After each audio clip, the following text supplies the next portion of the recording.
ఓం శ్రీ విఘ్నేశ్వరాయ నమః. అందరికీ నమస్కారం. జామీ ప్రేమ్స్ యూట్యూబ్ ఛానల్కి స్వాగతం.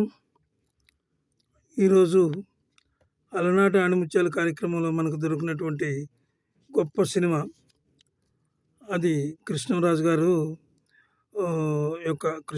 గారి యొక్క స్వంత నిర్మాణ సంస్థ నుంచి వచ్చింది. సినిమా పేరు కృష్ణవేణి. తెలుగు సినిమా చరిత్రలో ఏఎన్ఆర్, ఎన్టీఆర్ మహానటులుగా వచ్చిన సెకండ్ జనరేషన్లో చెప్పుకోవాల్సిన హీరో కృష్ణరాజు. నటశేఖర కృష్ణ అంటే కృష్ణ గారు, అప్పుడు శోభన్ బాబు గారు నిజం చెప్పాలంటే సినీ రంగాన్ని ఏలుతున్నారనమాట. అంత గొప్ప నటుల మధ్య రెబల్ స్టార్గా ఎదిగిన కృష్ణరాజు గారు అంటే నటుడిగా కెరీర్ను ప్రారంభించి రెబల్ స్టార్గా ఎదిగిన కృష్ణరాజు గారి కెరీర్లో ఎన్నో ఆటుపోట్లు ఉన్నాయి. చిలకా గోరింకా సినిమాలో హీరోగా నటించిన ఆయన నేనంటే నేనే చిత్రంలో విలన్గా నటించి ఆ తర్వాత మళ్ళీ హీరో అయ్యాడు. ఆర్టిస్ట్గా తనను తాను ప్రమోట్ చేసుకోవడం కోసం సొంతంగా చిత్ర నిర్మాణం ప్రారంభించారు ఆయన. సొంత చిత్రంలో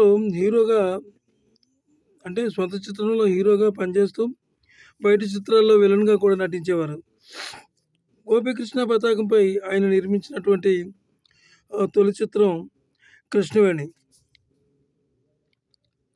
కృష్ణరాజు గారు నిర్మించిన కృష్ణవేణి గురించి, ఆ సినిమా గురించి మన టాపిక్ ఈవేళ. కన్నడ చిత్రం ఆధారంగా ఈ సినిమాను నిర్మించారు. ఈ చిత్రంలో కళాభినేత్రి వాణిశ్రీ హీరోయిన్గా నటించారు. మొదట ఈ సినిమా బ్లాక్ అండ్ వైట్లో తీయాలని అనుకున్నారు. అయితే స్క్రిప్ట్ అద్భుతంగా రావడంతో కృష్ణరాజు గారు కలర్లో తీయాలని అనుకున్నారు. అయితే అది ఈ సినిమా కథ కాంట్రవర్సీగా ఉండడంతో సినిమా అంటే చాలామంది మిత్రులు చెప్పారు ఆయనకి, మీరు ఈ కథ తీసుకుని సినిమా తీస్తున్నారు, ఇది మీ బ్యానర్లో మొదటి సినిమా, ఆలోచించుకోండి చాలామంది అని అంటే సినిమా చేయొద్దు, ఈ సినిమా చాలా రిస్క్తో కూడింది, అంటే కంటెంట్ కూడా బాగలేదని చెప్పి ఆయన్ని చాలామంది నిరుత్సాహపరిచారు. అయితే ఆయన ఏం చేశారంటే ఎవరి మాట కూడా లెక్క చేయలేదు, ముందుకు వెళ్ళిపోయారు. కృష్ణరాజు, వాణిశ్రీ కూడా ఈ పాత్రలో సినిమాలో ఛాలెంజ్గా తీసుకుని హీరోయిన్గా అద్భుతంగా నటించారు.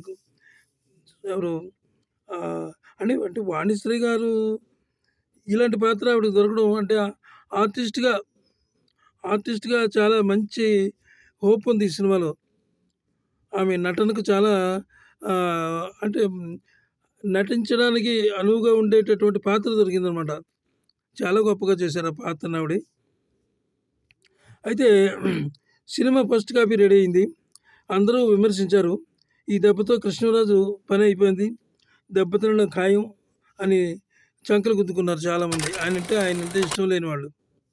అయితే తన శ్రేయోభిలాషిని అయినటువంటి ఎన్టీ రామారావు గారికి సినిమా చూపించారు కృష్ణరాజు గారు. సినిమా బాగుంది బ్రదర్, అంటే లేడీస్ని బాగా ఆకట్టుకుంటుంది సినిమా అని ఎన్టీఆర్ చెప్పడంతో ధైర్యంగా రిలీజ్ చేసేసారు కృష్ణరాజు గారు. ఎన్టీఆర్ మాటే నిజమైంది. కృష్ణవేణి చిత్రం సూపర్ డూపర్ హిట్ అయింది. టైటిల్ సాంగ్ అందరినీ ఆకట్టుకుంది.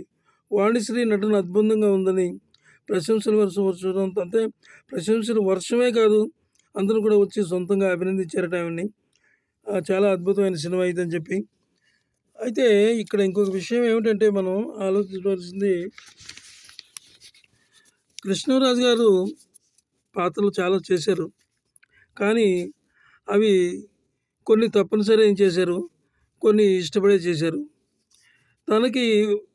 తనకు కూడా ఒక నిర్మాణ సంస్థ అంటూ ఉంటే తన ఆలోచనలకి, ఆశయాలకి తగిన మంచి పాత్రలు చేసి తన కెరీర్ని నిలబెట్టుకుని ఆరాటం ఆయనలో కలిగింది.